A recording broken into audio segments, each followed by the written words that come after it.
Series है मेरे पास। इस घातांक और करड़ी में से एक टॉपिक करड़ी कंप्लीट हो गई है, घातांक पढ़ा रहे आपको।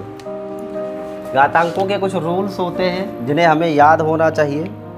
जैसे कि पहला रूल है कि अगर मान लो दो संख्याएं हैं जिनके आधार बराबर हों और घातें अलग अलग हों, तो इनका गुणा करने पे यहाँ पे ए को क्या बोलते हैं, आधार, और यम क्या है, घात है। यहाँ पे आधार ए और घात क्या है, एन है। आधार बराबर है तो गुणा करने पर घातें जुड़ जाती हैं। जैसे कि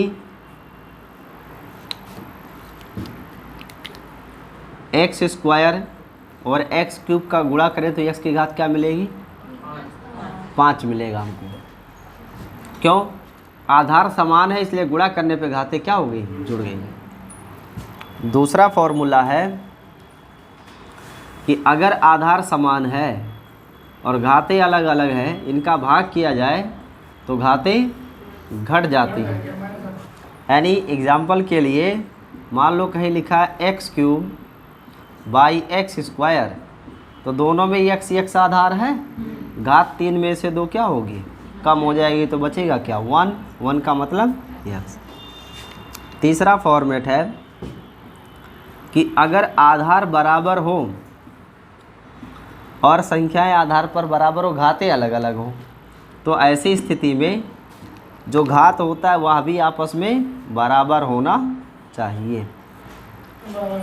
एग्जाम्पल के लिए मान लो कहीं लिखा है 2 की घात 6 बराबर 2 की घात यक्स, तो यक्स बराबर क्या लिख सकते हैं, 6 लिखेंगे क्योंकि 2 2 बराबर है, यक्स बराबर 6 हो जाएगा। तीसरा के बाद चौथा पॉइंट है कि अगर मान लो a की घात यम बराबर b की घात यम हो, यानी अब की बार दोनों साइड में क्या बराबर है, घातें बराबर हैं, तो आधार बराबर होना चाहिए, यानी a बराबर b होना चाहिए।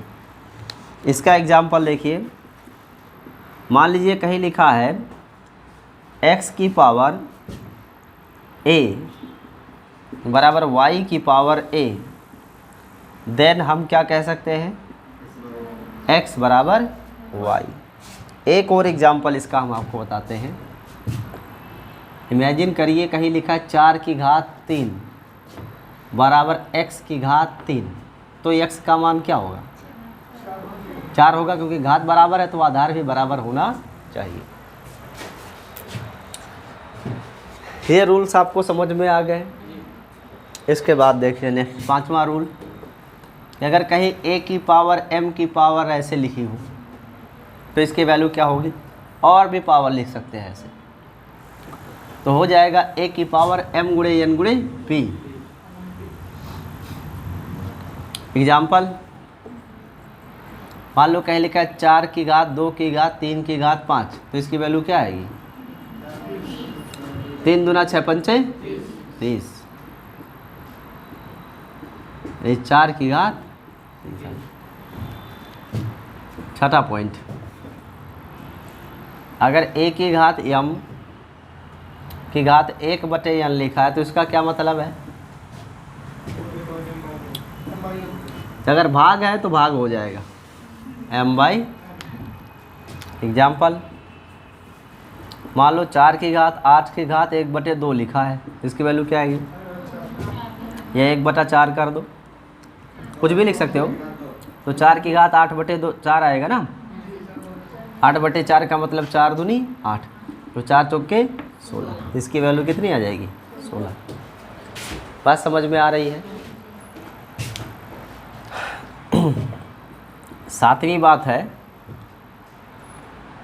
कि अगर a की घात m की घात n की घात p लिखा हुआ ऐसे, तो इसकी वैल्यू क्या होगी,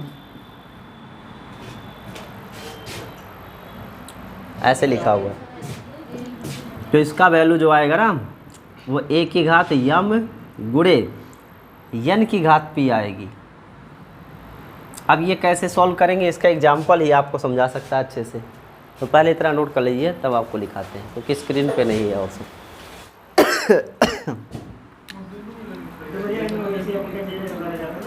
देखो ये जो मैंने अभी लास्ट में फार्मूला लिखा ना, उसको उदाहरण से समझते हैं कैसे सॉल्व किया जाएगा।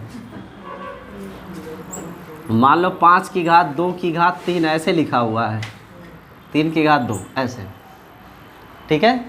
तो इसकी वैल्यू क्या आएगी, इसे सॉल्व करेंगे तो कितना आएगा मान। देखो जहाँ कोष्टक लगा है वहाँ तो गुणा होना है, ये जो कोष्टक है वहाँ गुणा होगा, लेकिन यहाँ कोष्टक नहीं है तो यहाँ 3 की घात 2 ही मानी जाएगी। तो यहाँ 5 की घात 2 गुणे 3 त्रिका 9 और 9 दूनी 18, यानी 5 की घात 18 आएगा, ठीक है। इस तरीके से इसे सॉल्व करते हैं। या मान लीजिए ऐसे लिखा है क्वेश्चन 6 की घात 3 की घात 2 की घात 2 की घात 3, इसका मान बताओ। अगर ऐसे क्वेश्चन हुआ तो ये जहाँ कोष्टक लगा उन दो कोष्टकों का तो गुणा होगा, तो 3 का 2 की घात 2 से तो गुणा होना है, लेकिन 2 की घात की 2 की घात की 3 लिखा है ना, तो 2 की घात 2 की घात 3 ऐसे लिखेंगे इसको, यानी 6 की घात 3 गुणे 2 की घात, ये पहले इसको गुणा करेंगे। 2 की घात 3 का मतलब 8, 2 की घात 3 का मतलब कितना होता है 8 होता है, तो 2 की घात 8 आ जाएगी। और 2 की घात 8 का मान कितना होगा, 2 दूनी 4 दूनी 8 दूनी 16 दूना 32 दूना 64 दूना 128 दूना 256, सही जोड़े है ना। 256 का 3 गुणा कर लीजिए, 3 छक 18, 3 पचे 15, 1 16 और 3 दूनी 6 और 1 7, 768। तो इस तरीके से इसे सॉल्व करते हैं। पॉइंट देखिए नेक्स्ट है, पार्टी ना बदलो। 8वां नंबर देखिए, मान लीजिए x की पावर -1 है, तो इसका क्या मतलब है, x पावर -1 इसका क्या मतलब है 1/x। अगर x की घात -2 हो तो इसका मतलब 1/x²। अगर x की घात -3 है तो इसका मतलब 1/x3, यही तो लिखा है। इसका क्वेश्चन देखिए, जैसे मान लीजिए कहीं लिखा है 4 की घात -1 गुणे 2 गुणे 8, अब पूछा जाए इसकी वैल्यू क्या होगी, तो इसकी वैल्यू क्या आएगी, 4 की घात -1 का मतलब 1/4 गुणे 2 गुणे 8, तो 4 दूनी 2 दूनी, ये आंसर हो गया। बात समझ में आ रही है। या मान लीजिए ऐसे लिखा है 4 की घात -1 की घात -1, कैसे, तो इसकी वैल्यू क्या होगी, इसकी घात, इसे अगर सॉल्व करोगे तो पहले ब्रैकेट के ऊपर जो क्वांटिटी -1 है, इसका मतलब क्या होता है, -1 का मतलब बटे में, तो 1/4 की घात -1 आ जाएगी, ये बटे में हो गया। अब ये बटे में है तो इसका मतलब क्या, ऊपर ले चलो तो प्लस में आएगा, तो इसकी वैल्यू एक्चुअल में क्या आ जाएगी। या तो ऐसे हल करें व्युत्क्रम का संबंध, या आप जानते हो कि कोष्टक तोड़ेंगे तो घातों का गुणा होगा, तो -1 गुणे -1 माइनस का गुणा प्लस, तो 4 की घात 1 का मतलब 4 ही आएगा। तो चाहे ऐसे करो चाहे ऐसे करो। एक एग्जाम्पल और देता हूँ आपको। एग्जाम्पल है कि a + b = 22 और a × b = 11, तो a inverse plus b inverse का मान क्या होगा।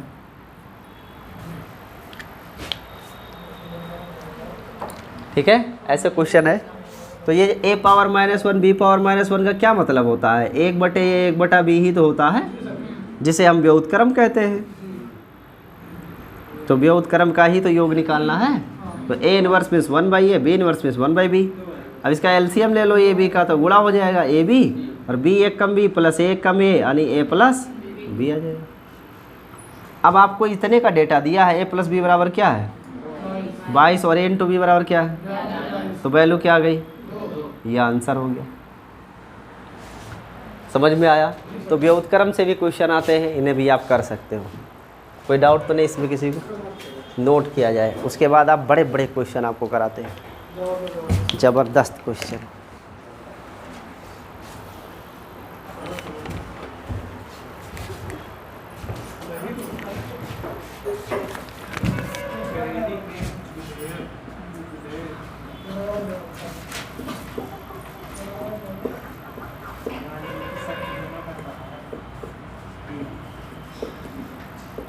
की वैल्यू क्या है?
ये स्क्रीन पे है वो।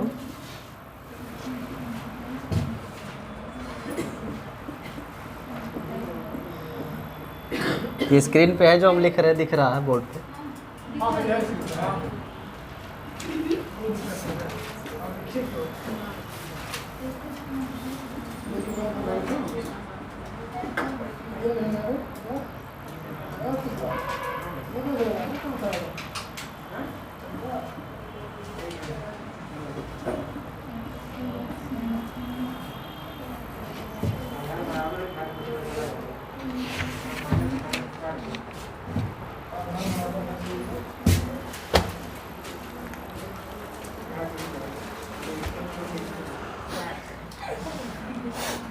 देखिए इसे सॉल्व करते हैं, आप लोग सॉल्व किए हो तो ठीक है, मैं सॉल्व कर देता हूँ।